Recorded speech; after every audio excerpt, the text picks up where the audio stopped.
So every parking fine, every school fine hasn't followed observance of due process. Authority of breaking the law at present, and all authority is derived from us. And if you've got a nation of free-thinking sovereign individuals that know their rights and can enforce their rights, we become ungovernable. And you do that peacefully. So today we're allotmenting and discussing our rights. Now, this video I filmed ages ago with Damien, and he's the paralegal, and he took the time out of his busy schedule, not only from helping the people of Sudbury, but many other people, to discuss our rights. So before we get going, a very quick update on the Sudbury situation. Not a lot to tell. They've had a reply back from the Ombudsman to say that they are going to assess it to see whether they can deal with it. And they've also received a Freedom of Information Act request on what's the largest petition the council has ever received. Guess what? It turned out to be the parking one. So Damien's assumptions were correct, so that will also be added into the case against the council to have completely ignored the largest petition they have ever had. So before we get going, just a couple of points that were raised from the previous interview I did with Damien. Now, some of you were not happy that I didn't really grill him on the questions. Well, I'm not Jeremy Paxman, you know. And also, when someone tells me something, it's information I'm getting for the first time, I tend to just listen to what they have to say and process it later. So if there is a question that I didn't ask either in this interview or any interview, do feel free to leave them in the comments below. Also, with anything to do with law or anything you see online, do verify it for yourself. Don't expect me to know, because what I know about law would fit on the end of a pencil. So do your own due diligence. This is not to be considered as legal advice. This is just Damien giving his opinion as a paralegal on the work he does and also our rights. So I'll pass you over to Damien to tell you all about the rights while I get on and plant my veggies. And if there's any crackling from the microphone in this episode, well, there's nothing I can do about it. It must be global boiling that's causing it. Right, we're going to keep this as simple as I can. Okay. And it is simple. These rights are fundamental. They're granted to you by a higher power. So I would say they're God-given. Natural rights spring up out of the nature of man. And in man is also the context of woman. Man, woman. Okay? So I'm going to ask you, Rachel, what do you believe are rights? And I don't mean to put you on the spot. Right. Well, I would say it's, again, fundamental God-given things that no one can take away from us, our rights and freedoms. You've got it, but what are they? Well, what are those rights? You should be, as long as you're not causing harm, loss or injury to another, in theory, you should be able to do what the hell you like. Kind of right. Okay, so should we drill down? Yes. In context? Because, can I also ask, were you taught rights at school? Never, no. Well, let me also tell you that they're not taught them in law school either. Really? And that's by design. Whoa. So you have people that came out of the education system and then took up reading law as a hobby and having to go back and read the constitutional statute to understand what rights are, and then how to enforce them using the rules of civil procedure, which people are so frightened of. But civil means private. So how else are you going to enforce your civil rights? What are civil rights? They're private rights. Mm. Well, you have private rights, do you not? Yes. Okay. So let's have a look. What are rights? I'm going to give you a few definitions here. Okay. But they all allude to the same thing. So an entitlement to something, property, principles of freedom, concepts of justice and due process. Now, we'll come back to that term, due process. The online Collins Dictionary defines it as something you are morally or legally entitled to do or have. My favourite, I like to go back. I have a Webster's Academic Dictionary from 1895. And what you find is how the language or the definitions of language have changed from then to now. They plagiarize this. They take the old knowledge away. Okay? Mm-hmm. So it's important to have these old dictionaries. So I've got an Oxford Concise, a 1964, and I've got this old Webster's. Now, Webster's defines it as conform to justice, truth, and duty, and according to the law of God. Okay? Mm-hmm. Now, you don't have to be a practicing religious individual to believe that there is a higher power. And it look, I can put it no more simpler than this, right? Man didn't create the earth, yet we're on this earth. We reside on this plane, this planet. A planet is a large plane, okay? This plane of existence. The superior statute, so it's written in law that we're in a realm, okay? We didn't create this realm. So therefore, common sense dictates there has to be a higher power. You decide what that higher power is. I just like to say it's God-given, okay? Because if man didn't create this realm of existence, who did? What do you think? Well, there's the good old Big Bang theory that we just spontaneously arrive. But yes, and also the fact that even today you are still in a court of law, you swear on a Bible, and also the Bill of Rights. It's the pecking order is the higher power, us, government and monarchy and all of the officialdom is below us. We are only answerable to God, really, unless we're causing harm, loss, or injury, then we're through our system. So the mere fact that they're still doing that, and the fact that there does seem to be, with everything that goes on in the world, they do seem to be adhering to certain rules that you'd think, well, if there was no higher power, you would behave very differently. People wouldn't be so accountable as they are. So from that perspective, then yes, I agree with the higher power. That was a bloody brilliant answer, because I will be proving exactly as you've said, within 3 of the superior statutes, one being the Coronation Oath Act 1688 that our friend Sausage Fingers, King Charles III, signed on to, and on public record in front of millions, televised. And that recognizes the providence of God, the higher power. And that goes back centuries. So if the monarchy, if the court system all recognize, government recognize the providence of God, that tells you everything you need to know. And they're not able to subvert the Bible, because it is a book of law, it's a book of trust, it's a book of moral codes. So we'll get back to rights, understanding that our rights come according to the law of God, and they're God-given. It is that which one has a just claim, authority, title, and ownership. Now, the Oxford Concise 1964 defines it as just, morally good, and proper.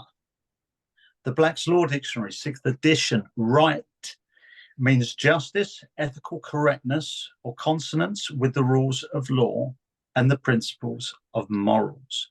So they're pretty much defined. We all come to the same conclusion, but you can take that deeper, that rights are defined generally as powers of free will and free action. Yes, that's a nice definition. You've got it, without impeding on your neighbour's rights. So we have, and this is very important, we have individual rights. And I will explain more about that. So rights are the opposite of wrong, unjust, illegal. Rights are a power and immunity guaranteed under a constitution, statutes, and laws. Note the separation, because our 3 superior constitutional statutes, there are more, but the 3 I'm going to focus on, because it's to do with rights specifically, separate customs, statutes, and laws. 3 things. And our rights are protected and enacted in the laws of this land. Okay? Right. Under a constitution, in our case, England, those rights are enjoyed by long use, practice, and customs, but also codified and ratified, which means they've got the full force of law. And they have today, you can check on gov.uk, in the Bill of Rights, 1688 and 1689. There is a slight difference, but they both have the force of law. The Act of Settlement 1700 and the Coronation Oath Act 1688. Now, I particularly like these three, and we'll get into that. The Bill of Rights, obviously, I used to shut down both the school and the county council. They're now at a dead end, and they've just sent a letter saying that we've frozen the fine, which basically means we're trying to save face because we can't coerce you or extort the money from you. And you've pointed out all our illegal misgivings, and we're in the shit because now you're telling us you're going to sue us for damages. Well, of course I am, because I'm enforcing my civil rights that you violated. Mm-hmm. It's really that simple.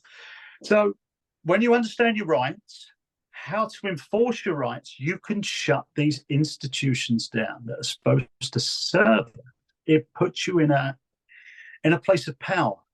Because most people believe that they've got to do as the government tells them, rather than the fact it's the other way around, because that's what we've all been indoctrinated into. Because it's an offer-based or consent-based system, isn't it?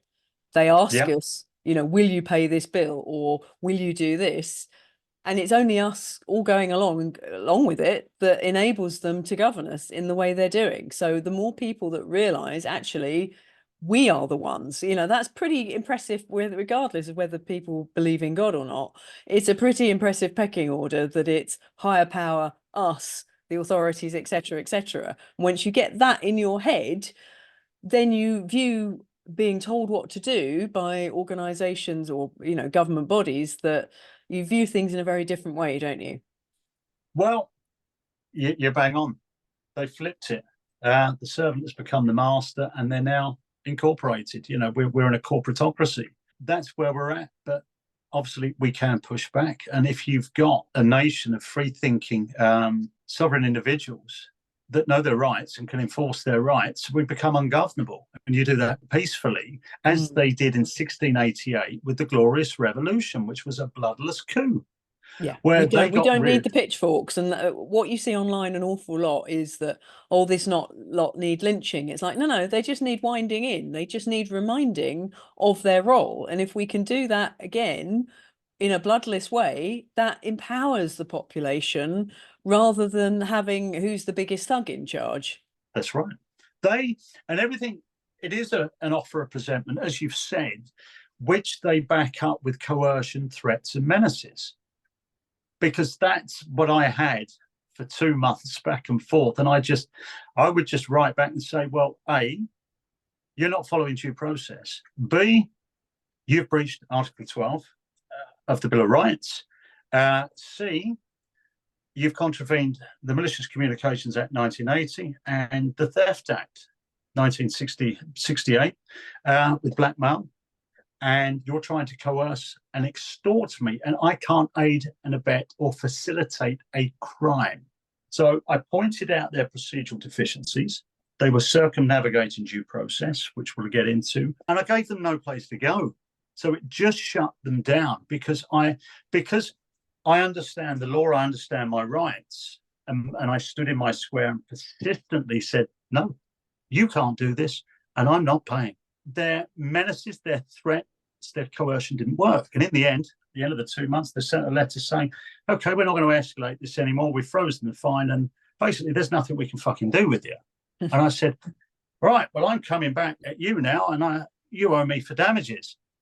You've caused me harm. So I'm coming after you individually. You initiated this, Mr. Assistant Head, and I'm coming after you at the Inclusion and Attendance Service at the council, you personally, and you're both going to pay me damages. And that's enforcing your civil rights. And we need everybody doing this, because if everybody does this, it stops. Absolutely. Now, absolutely. I'm going to try and change by going after them for damages. It's not about the money. I don't want the money. I don't need the money. What I will do when I get the money is appropriate that money back into the local community, the food bank, the homeless, etc. And I'll appropriate it in the proper manner. So it's not about that. I want to change school policy. I want to change county council policy. And if I can do that for my county and that school, then I'm helping all those mums and dads that become fearful of these letters because they don't understand the letter of the law. And these guys are breaking the law. You're not. Yeah, because basically they have the same powers as we do. And I can't tell you not when you can and can't take your kids on holiday, and I can't issue you with a fine. So why are they? Exactly. I pulled the whole scam apart because they work on one section of the education system. And I've said, okay, well, this section, this is the registration of the pupil. Okay, show me where I've agreed to be contractually bound, right, to the terms and conditions of this act. Because it says here, it doesn't say anywhere in the registration of the pupil that I have agreed to be bound by the terms and conditions of this act when I registered my son to this school on the attendance roll. Where's the contract? Where's the obligation?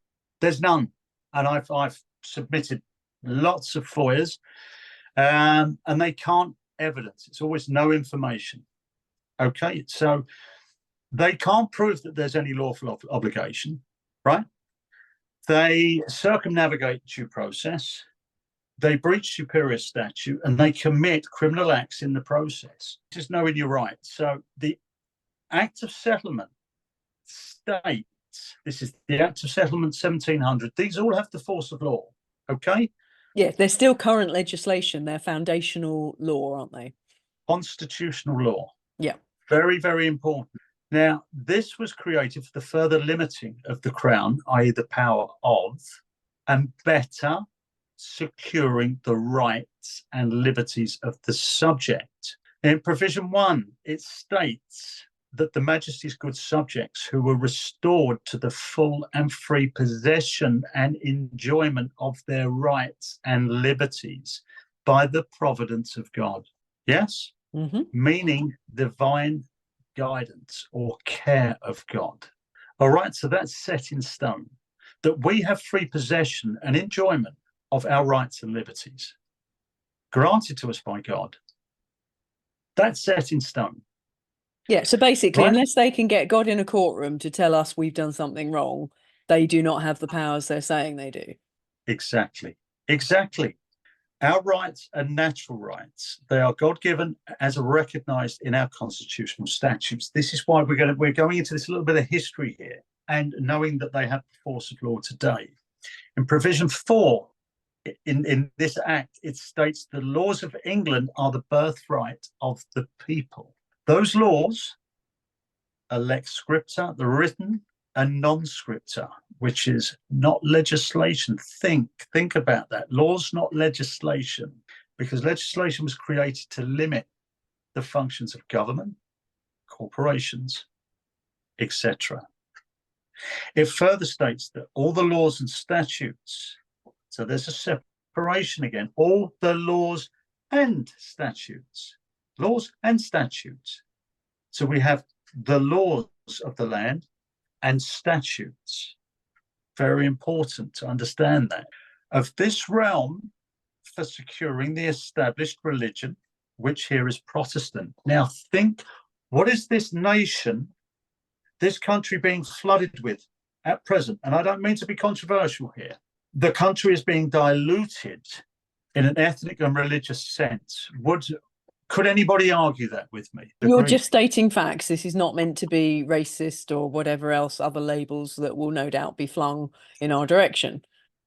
Well, those labels come from people that wear their ignorance like a badge of honor. At the end of the day, it's an established fact.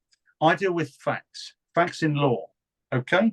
So the Protestant religion is the established religion in this country, but that is being diluted. So just on that fact alone, you could say what this corporate entity known as government are doing is treasonous, because they're not securing our rights or protecting our borders. So all the laws and statutes of this realm for securing the established religion and the rights and liberties of the people. Rights are also classified in constitutional law as natural, civil, and political. So this is important. There is a determination to which there is sometimes added the class of personal rights. So we're going to look at those 4 things, yeah? Mm-hmm. Natural rights are those which grow out of the nature of man. They are God-given and are plainly assured by natural law. Okay, so they're fundamental. Yeah. What? And we've So we already, think talking like food, shelter, that kind of stuff. you've got it. Okay. Okay. And the laws of this nation are our birthright. And the protection and security of our rights are our birthright. Would you say the powers that be are protecting or securing those rights at present? They don't appear to be, no. You've got it. So this is important. Look, I'm not trying to bore people here. At the end of the day, I want to make this as easy and simple as we can and listen to it over and over again. Obviously, there's a lot of research gone into this, but it's important you know what's what. And when you understand what your rights are and where they're secured and what the people went through in 1688 to then secure your rights now, for all time, you understand, you realize just the tyranny that you're being subjected to at this point in time now. Okay? Right, your civil rights, which are private rights. People wonder what civil rights are. They're private rights, and these belong to every citizen or inhabitant and are not connected with the administration of government. These include your right of property, marriage, equal protection of the laws, freedom of contract, trial by jury, and due process. My right to due process was violated again by the school and the county council when they administrated an illegal fine. Mm-hmm. It was an illegal fine because they're not a court of law. And it says in the Bill of Rights, Article 12, only a court of law can fine you. It's my understanding a school and a council are not a court of law. No, they're not. There we go. So it's really that simple. So they circumnavigated due process and they breached the Bill of Rights, Article 12, in the process. That immediately, it meant everything they did after that fact, when they promised me a fine, sent me a threatening formal warning. I said, oh, hold on. That sounds and looks like a promise of a fine. It says in Article 12 that you can't promise a fine or fine me without a conviction in a court of law. So now everything you do, you at the school, you at the council, is illegal and void from this point on. And I'm just going to give you some rope to hang yourselves. Catalogue from point A to point B what you're doing. Due process to rights capable of being enforced or redressed in a civil action. Yes? Mm-hmm. So those are your civil rights. And please, I implore to your viewers, please listen to this a few times if need be, and then do your own research. Right, your political rights consist in the power to participate directly or indirectly in the establishment or administration of government. That's kind of what you and I are doing. We're enforcing our political rights, so we're not. You with the council watching me hitting them from a legal standpoint. Yep. We're participating directly in the administration of government. Rights. We need everybody to do this, such as the right of citizenship, the right to hold public office, and the right of petition. Yeah, a lot of people say that petitions are a complete waste of time, but from what you're saying, actually, there's a lot of power in those petitions if you can follow it up in the way you're doing, showing the value of them. If you put that petition in front of a judge at a judicial review, you'll see the power of it. Immediately overturn that decision and hit the council with a huge fine, and heads will roll. The only slight downside is that fine will be paid with public money. It should be the councillors' personal money. That would make them make their decisions a lot better. In the new world that we will forge, we will make these people personally accountable for their decision making, i.e., that just say they were copped with a £250,000 fine. Well, each of those councillors that went along with the decision and were given the chance over a 3-month period to overturn that decision and actually listen to the will of the people and follow the petition, because we're enforcing here the political rights of the citizen, of the local inhabitants there, and the right of petition, which has been ignored. So again, they're not following procedure. They violated the local community's political rights. You see? Yeah. Isn't it wonderful? Well, it is. Well, now you've explained it, but most people haven't a clue on this. As you say, we're never taught it. Well, most people, A, don't have the clue, and they don't have a clue. But they'll watch this and they'll understand that simple fundamental truth. These people would hold more credence to their decision making if they've got to sell their properties, they've got to sell their homes to come up with the 250 grand. They'd soon listen to the will of the people, and that's the way it's going to have to be.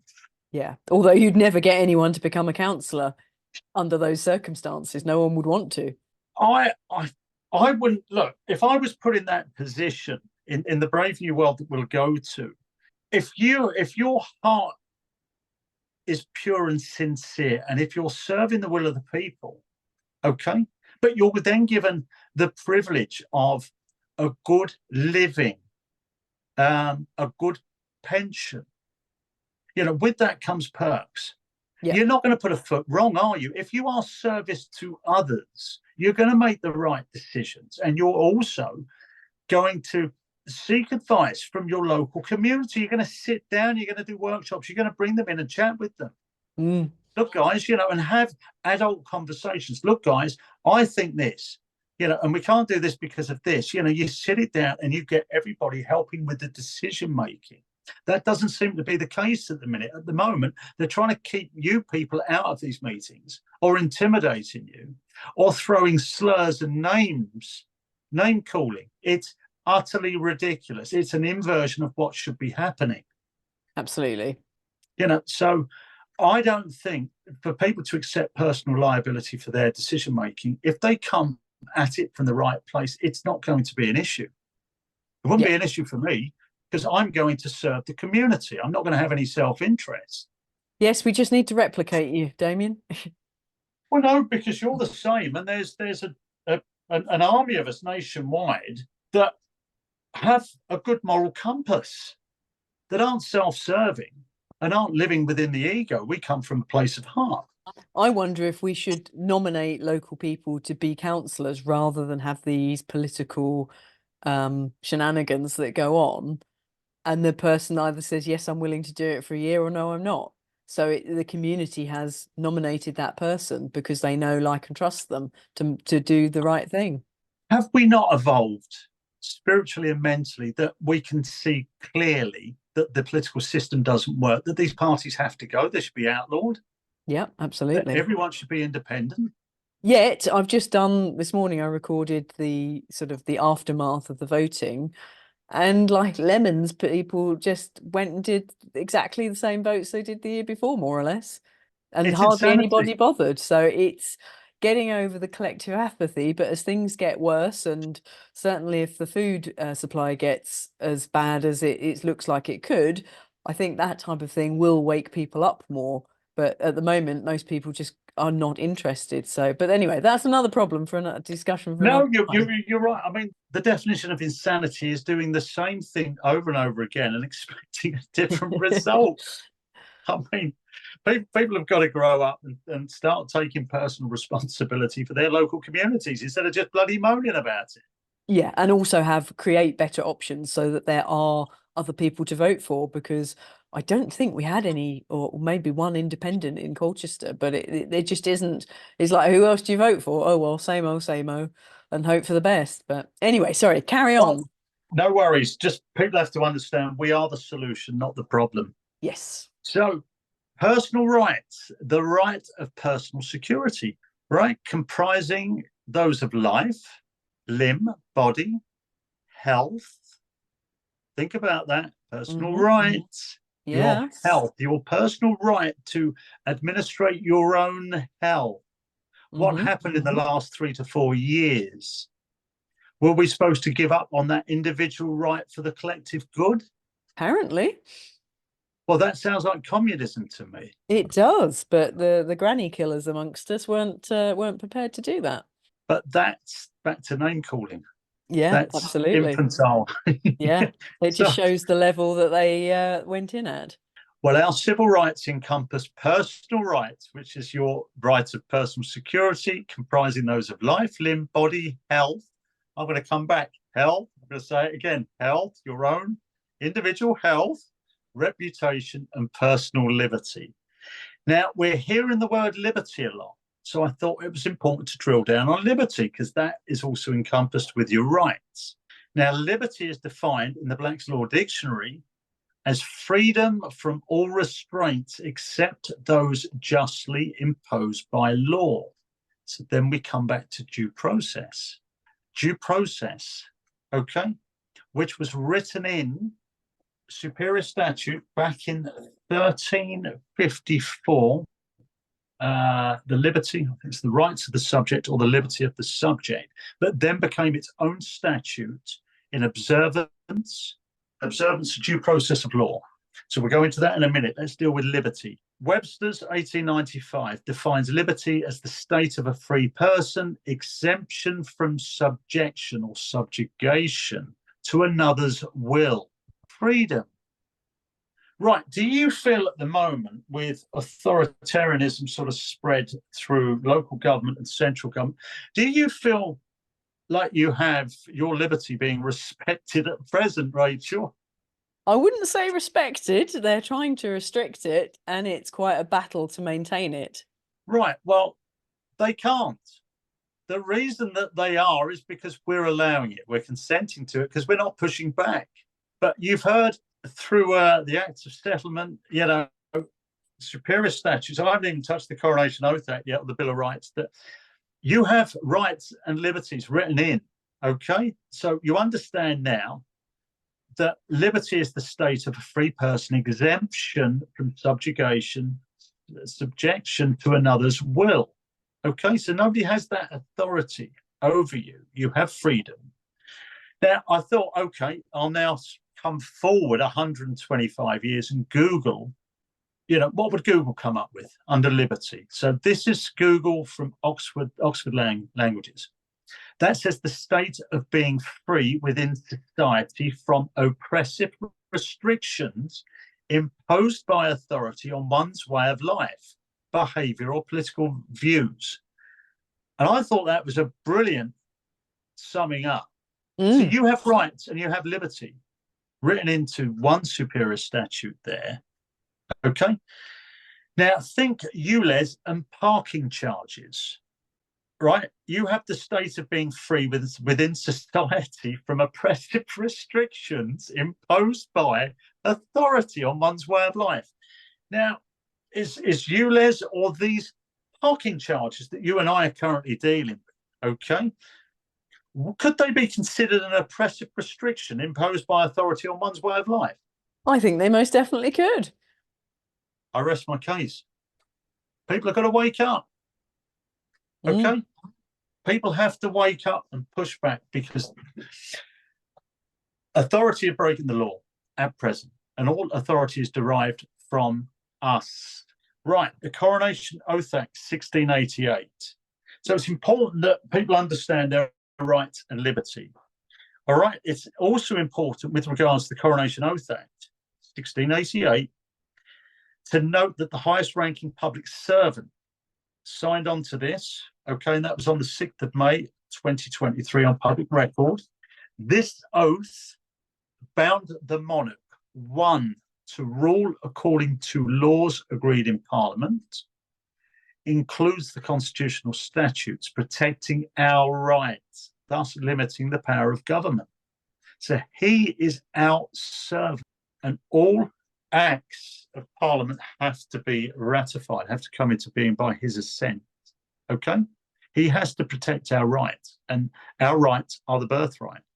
Yeah, so his job is to make sure Parliament isn't overstepping the mark, isn't it? That he's our spokesperson. He's going to look out for us. You've got any act of Parliament that would contravene our rights, our liberties, then he cannot give the force of law. There is a separation. So that act of Parliament has to go through the official channels, okay, through both houses to be agreed upon, and then come to the monarch for royal assent. And it's then at that point when it gets royal assent that it's given the force of law. Now, it's his job as our servant, he's the highest ranking public servant, to then, objectively with his Privy Council, scrutinise that act of Parliament and decide whether that's contravening our birthright. the known laws of this land, which go back 1,000+ years. You've got our laws the and our laws, customs. yes, the laws before time memorial, which was, I think, it was Richard I, and that was 1189. They're not written; they're the common law, the practices. Okay, practices and customs, and then after that is the time memorial, where they became lex scripta, written. Okay, but they're ancient laws going back to Saxon times that the Romans respected. Okay, and are still respected and have the force of law today. Right, so that's the point there. He's now made that oath, right? And he's supposed to limit the power of government, right? Number 2, cause law, justice, and mercy to be executed in all judgments. 3, maintain the Protestant reformed religion established by law.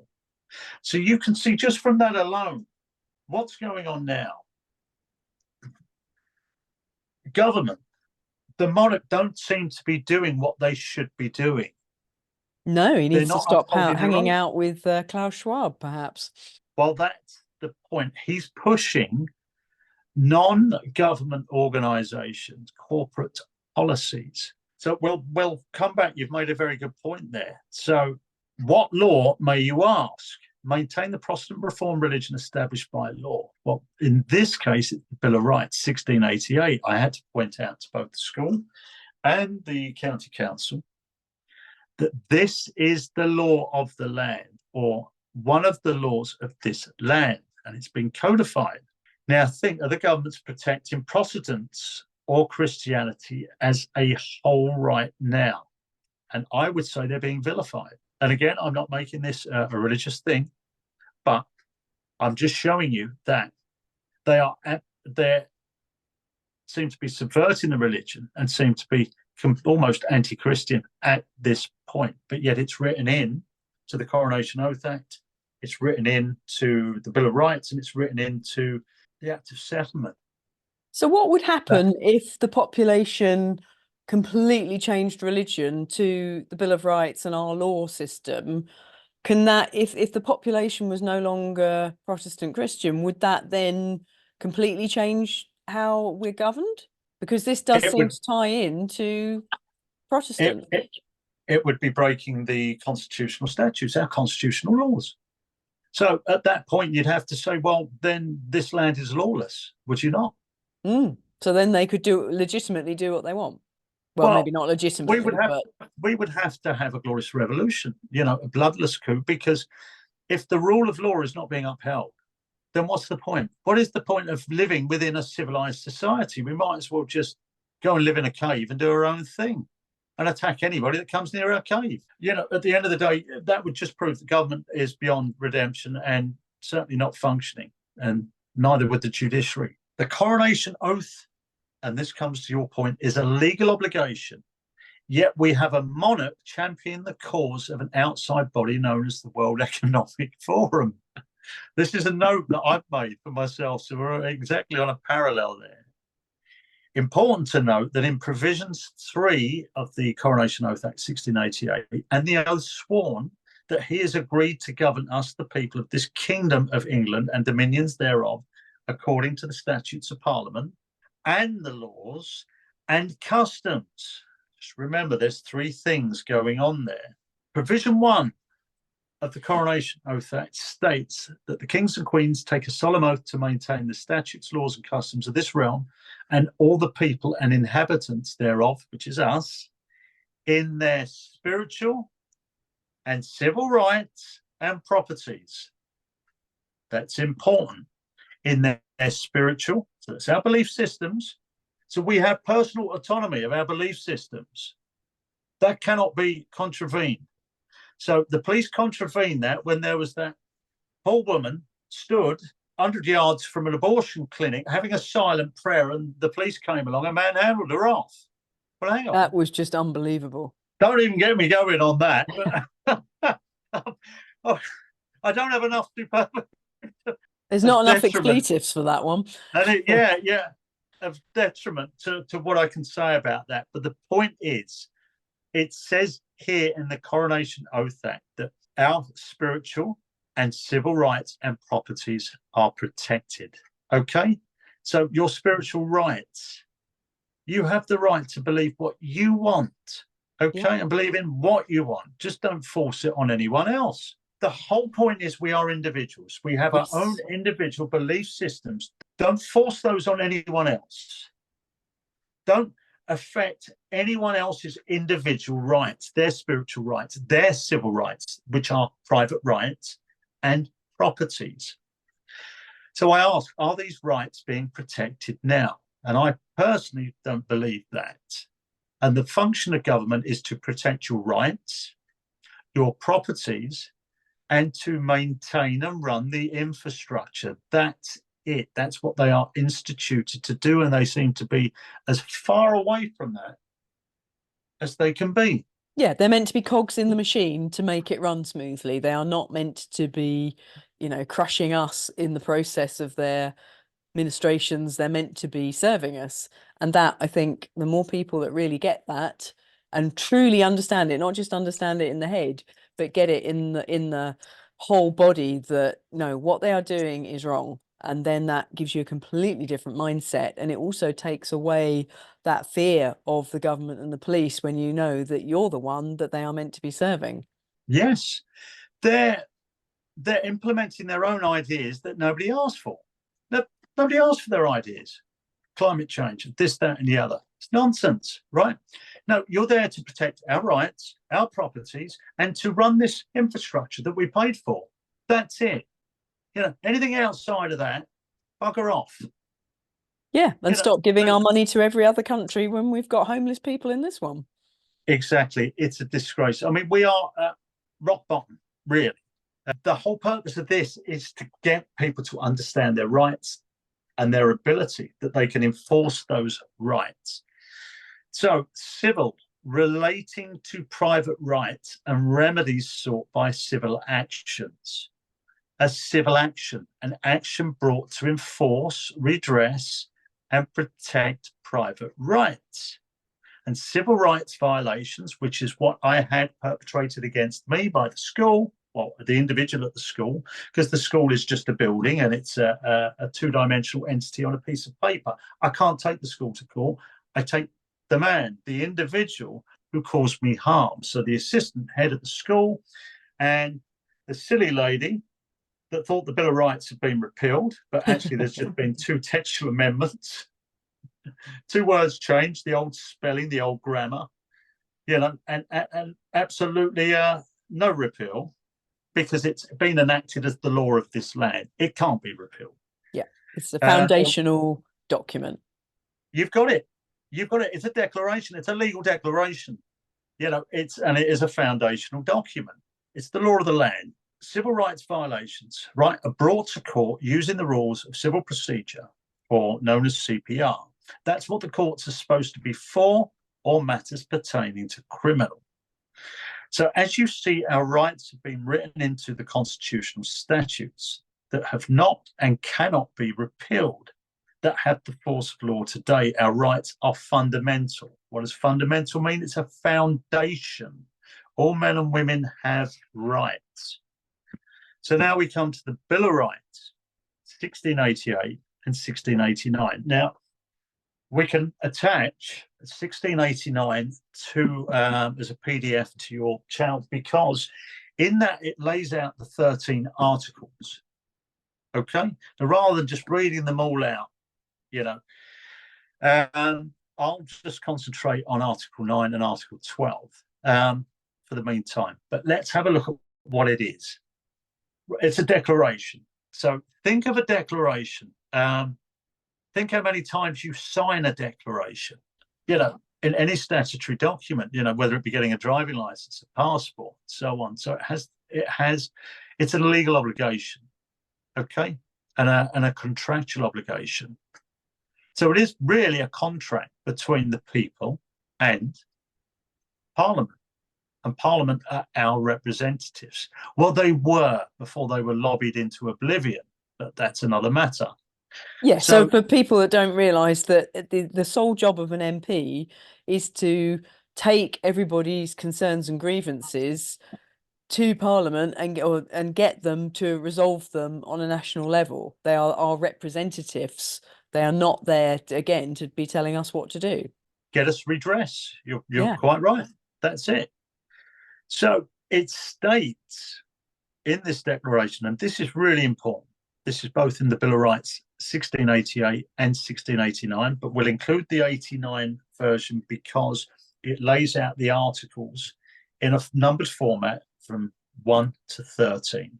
You can then enforce your rights using the article that suits your purpose. What is in this declaration, right, shall be declared, enacted, and established by authority of this present Parliament. Okay, and I've put a footnote here. We had a Parliament then which functioned by the people for the people, because this was shortly after the Glorious Revolution. And it took a revolution to make that happen, and not what we have today, which is a corporate entity with politicians either compromised, and I've put disclaimer, allegedly, or lobbied and controlled by corporate interest, allegedly, or outside bodies such as the World Economic Forum, allegedly.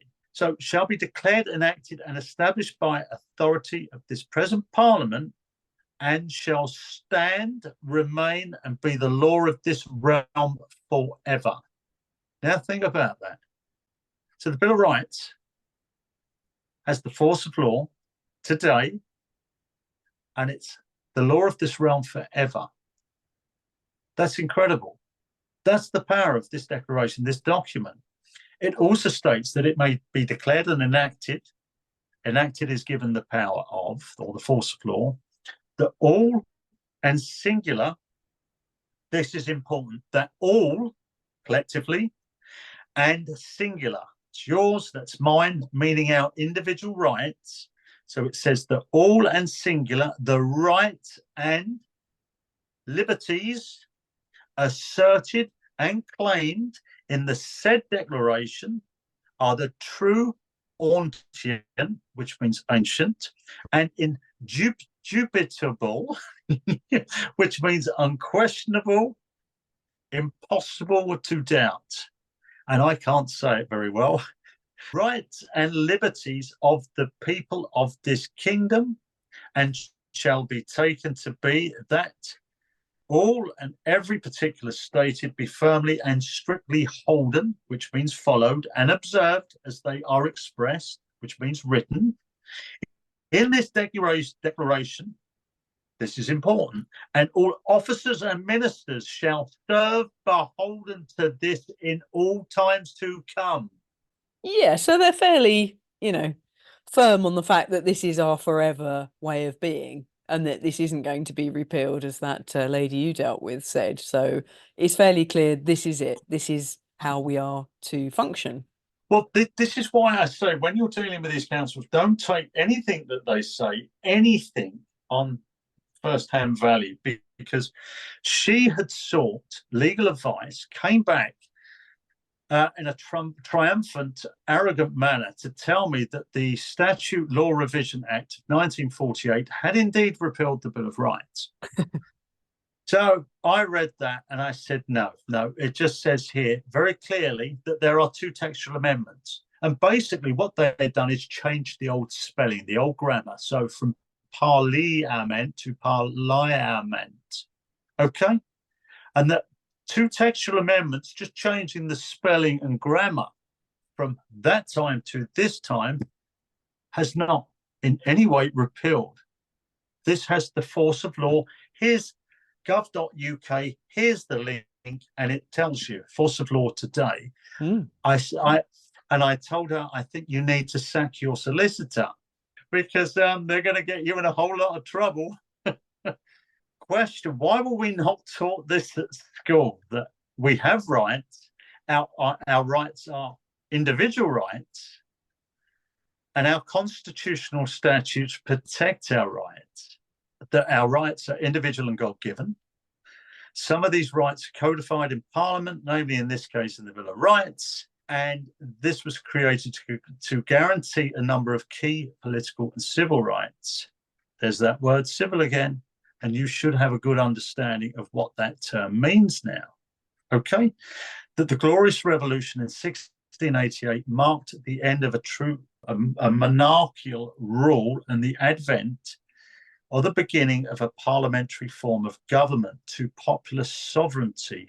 And this is important, i.e., the idea that the people themselves are sovereign. Now, that word gets bandied around a lot.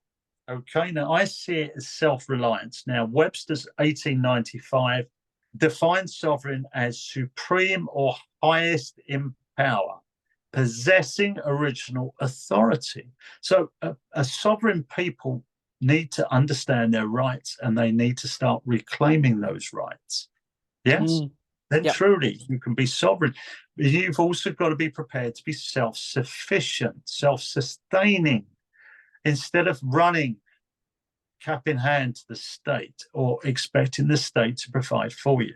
In the Bill of Rights 1689, it explains the choosing of such people, persons to represent us as were of right, your political rights, to meet and sit down at Westminster on January 22nd, 1689, so that our religion, laws, and liberties, so that word again, liberties is integral with rights, with religion, with laws, so that our religion, laws, and liberties might not again be in danger of being subverted. That's what they said then. And so, that's what... nothing new, is it? It keeps going round and round. Look where we are now. And this is my footnote. History always repeats itself. They're being subverted now. And it has power. And if you've read as much case law as I've read, certainly over the last 6 months, with regards to the Bill of Rights, you would see the power that declaration, that document has. It just shows how powerful knowing something is as basic, really, as your rights are. I mean, Yes. At best, we got taught about the Magna Carta at school, but that was it. I never heard of the Bill of Rights until I started getting involved in this type of work. It's enshrined in the law of the land, which is very important, because I had a very chance meeting with the head of nursing in my particular county, awake with regards to health. But this is really important. This conversation we had is about knowing and understanding your individual rights, because what she said absolutely horrified me. So we had this, she was a lovely woman, by the way, but completely indoctrinated in another sense. So we were talking over the milk machine at our local raw milk dairy. She said, as we were talking, she was explaining that her husband makes a product called kefir. And we had this discussion, and she admitted, she said, look, I'm the head of nursing in this, she hadn't declared that before. We were talking about everything.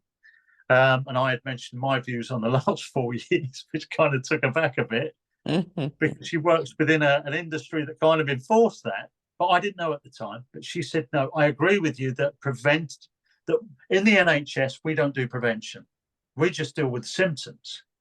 And I said, well, the symptoms are symptomatic of your body being not at ease, at dis-ease, because people aren't looking after themselves. They're living in a toxic terrain, right? They're drinking fluoridated water, which is a neurotoxin. It's got a whole host of other things. And I know this for a fact because I read the Acts of Parliament, the Water Fluoridation Act 1985 and the Water Industry Act 1991. And I've drilled down on the sodium fluorine, all the components that they put in, which make us sick. So that's your water out the tap, that's bad for you, and then the processed food with all the E numbers, which are synthetic, which are carcinogenic and bad for you. So anyway, she then stated, I agree with you. We don't deal with prevention in the NHS. And I said, well, you're obviously quite awake because you're drinking raw milk, which has been vilified in a lot of channels. But it's good for you, and you've told me your husband makes this probiotic. It's wonderful. But she then said to me, but you said you deal with law as a paralegal. She said, I do believe in the suspension of rights for the collective good. And I went, whoa. I said, stop there. I said, stop. I said, your rights are individual. And I said, we had a glorious revolution back in 1688 to put together some fundamental statutes protecting your individual rights and liberties. I said, don't ever say that. I said, what you have just said is communism. Yeah. It's Marxism, it's communism. I said, your individual rights are not to interfere with another's individual rights. So it's a case of you do you, I do me. I don't have to take this because the collective tells me. That's communism. And I said, It's nothing ever scary good how came many from it. people will go along with that, though, that, oh, it's for the greater good. Very scary That was her inbuilt programming. belief system. But I managed to turn that round because at the end of the conversation, just outlining the facts in law, giving her the constitutional statutes to read, and you can find this in gov.uk. These are your individual rights. So I said, anything outside of that, as long as your individual rights aren't affecting anybody else, then you do you and they do them, and that's it. I said, Yeah, I had because this in if there comes a time when it's something she doesn't want to be on the receiving end of, she's screwed because that precedence has been set then that, oh no, the collective gets to decide what you do with your body. You've got So, it. You've got yeah. it. So it's so important. I understand your individual rights to be able to see where they're written into law and codified in superior statutes. Okay. And if something's good for you, you don't need to hold a gun to someone's head. They'll do it because it's good for them. Exactly. But you shouldn't. You're right. You shouldn't need to be coerced, menaced, threatened to take something. That instinctively isn't right for you. At the end of the day, it comes down to fundamental free will. In relation of law and rights, the concept of a right relates to freedom of will. It means freedom from physical momentum, oppression, or obstruction by other men. Hence, for each and every individual, a right is the moral permit of a positive, the freedom to act according to his own judgment, for his own aims, by his own deliberate and not oppressed choice. When it comes to his neighbours, his rights inflict no duty on them, apart from a negative sort, i.e., to stop them from infringing on his rights. I can't put it any better than that. So the collective, I'm sorry, doesn't have a say. It comes down to individual. And there's Anything the madness outside of crowds. So who's to say that the collective is correct? It's got to be an individual decision. It's your body. It's your life. You've got it. You've got it. So I think, unless the only other thing I'll add, that due process of law, because we did mention that earlier, and that's very important. So I'll keep you for one more minute. Right. Okay. What is due process? What is your understanding of due process? Due process, well, my understanding is that it's a safety net, really, of things that you're meant to go through in order to make sure that you have been treated equally, fairly, and justly.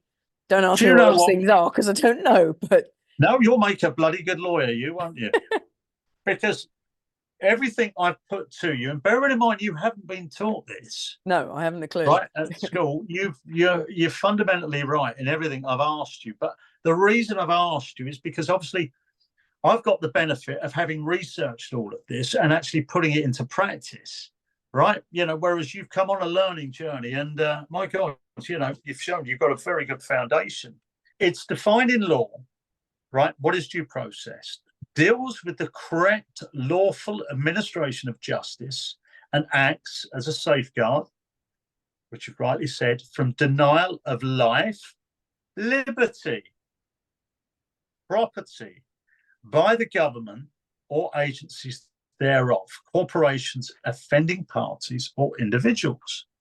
Okay? Mm-hmm. Now, those individuals that came at me with the school fine, they didn't follow due process. No, they did not. Because it's set out in superior statute. In the observance of due process of law, 1368, it says that no man can be put to answer without presentment before the justices or matter of record, which is a court, or by due process and writ original, according to the old law of the land.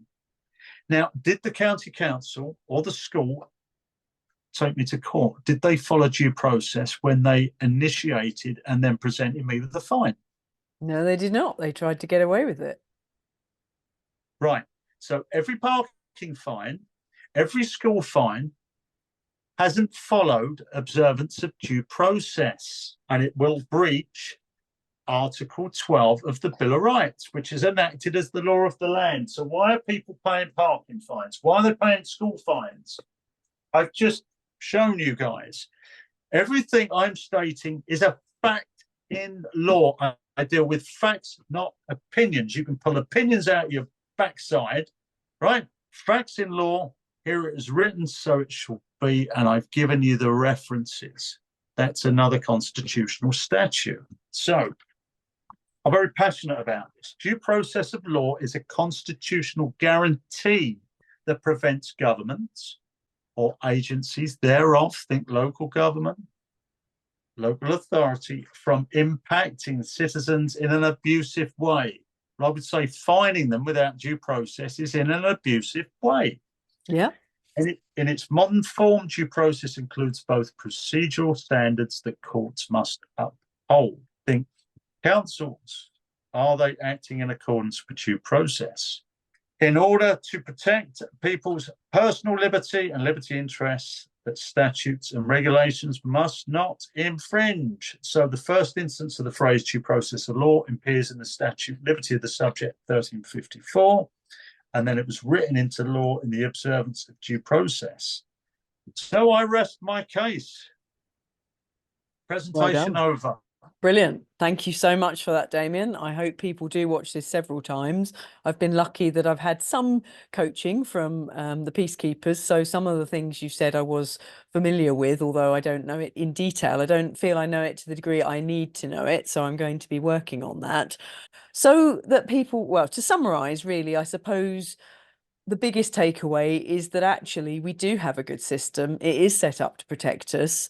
But because most of us don't understand the system, it's been inverted and used in a way that is damaging or basically perverted more than anything. So it's vital that everybody does know this. But moving forward, it would be good. It's like, okay, it's all very well having this knowledge. And then when someone comes at you with an illegal fine or unlawful fine, you can deal with it. But for those people that actually want to sort of get their councils more accountable, we've got a whole list of things that we'd like to deal with, from bringing in these EVs that are dangerous, and also not only are they breaching their duty of care by bringing them in and littering them all over the streets in lots of towns and cities throughout the country, but also they've gone against their own anti-slavery policies. And we've talked till we're blue in the face over this and haven't got anywhere. So we would like to take this further. So what I think I would like to do with you, Damien, if you're up for it, is to quiz you on your process of when you're dealing with a council or whoever you're dealing with, your thought process. I've got some of it through our conversation so far, but I would like to sort of pick your brain a bit on, okay, here's where I start, here's what I'm looking for, and here's what I'm trying to achieve. And then sort of point me in the right direction so that I can start writing my own letters to the council. And then if you're willing to give me feedback on my sort of amateur attempts so that we can all learn from it. Would you be up for that at some point? Most definitely. Most definitely. No worries. Lovely talking to you. And I hope that's been of some help to you. It has. It's been brilliant, Damien, as always. I hope I haven't bored them to death. So I hope you've enjoyed this episode and have learned a lot from it. And if you want to learn more about the experiments I'm running on the allotment, then you need to go over to my other channel, Successful Garden Design, for that. So until next time, do enjoy the summer, won't you? Bye for now.